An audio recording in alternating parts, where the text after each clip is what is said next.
সিডাকা নামে এক ধরনের ঝিঝি পোকা রয়েছে যা টানা 17 বছর ধরে মাটির নিচে ঘুমিয়ে থাকে এবং একসময় উঠে আসে। উঠে আসার সাথে সাথে মাসুসপোরা নামক এক ধরনের ছত্রাক দ্বারা আক্রান্ত হয়।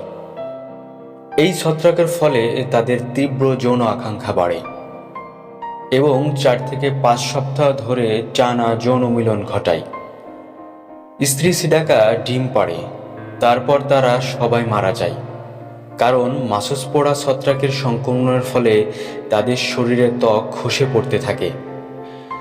সিডাকা পোকাকে বাংলায় উচ্চিংড়ে বলে। এই পোকার কোনো জীবনচক্র নেই।